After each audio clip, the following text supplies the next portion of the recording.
हिमालय साहित्य संस्कृति और पर्यावरण मंच द्वारा बाबा भलकू स्मृति काल का शिमला साहित्य रेल यात्रा का आयोजन किया गया।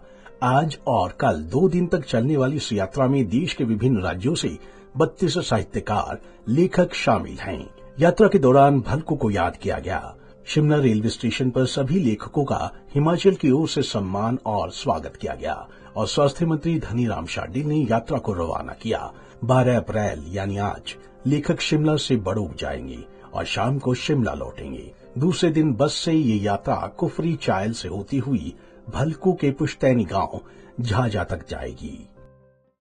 हिमालय का जो साहित्य मंच है, जो श्री SR हरनोट उनकी टीम बड़े मैं समझता हूँ उद्यम से और बड़े परिश्रम से चलाती आ रही है। इस प्रकार का प्रोग्राम जिसमें पुरानी उन विभूतियों को हम याद करते हैं, जिनमें से भलकू बाबा का नाम बड़े सॉर्ट ऑफ दिव्य रूप में याद करते हैं। ये देवभूमि है और जब शिमला कालका रेलवे लाइन बननी आरंभ हुई तो बहुत सी डिफिकल्टीज आ रही थी ब्रिटिश इंजीनियर्स को।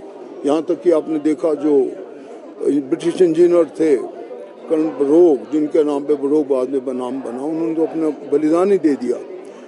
They found it very difficult कि कैसे सर्वे को पूरा किया जाए, किस प्रकार से एक ऐसी लाइन बनाई जाए जो सचमुच में सार्थक हो और ऑपरेशनल हो।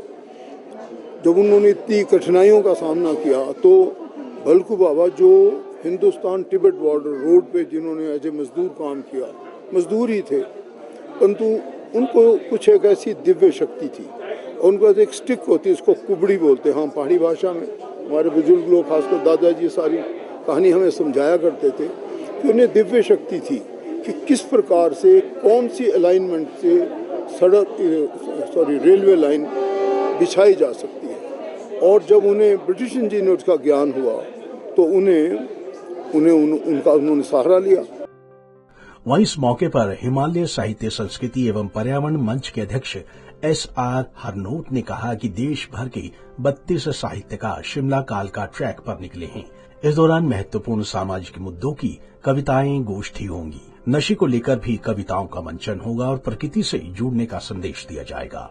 जैसा आप जानते हैं, हिमालय साहित्य संस्कृति एवं पर्यावरण मंच ये ऐसी संस्था है जो साहित्य के लिए, पर्यावरण के लिए और अन्य गतिविधियों में संलग्न रहता है।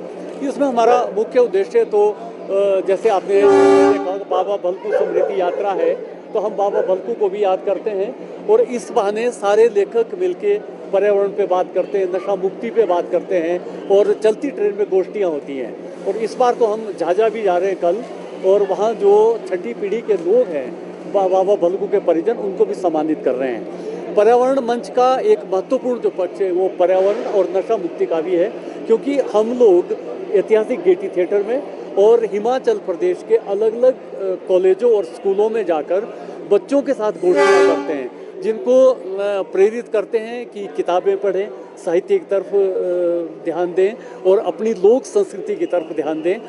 क्योंकि जब आप पुस्तक संस्कृति को अपनाएंगे और साहित्य की तरफ जाएंगे और बच्चों के बीच आप इस तरह के कल्चरल कार्यक्रम करेंगे तो उनका ध्यान निस्संदेह साहित्य, कला और संस्कृति की तरफ जाएगा और वो जागरूक होंगे।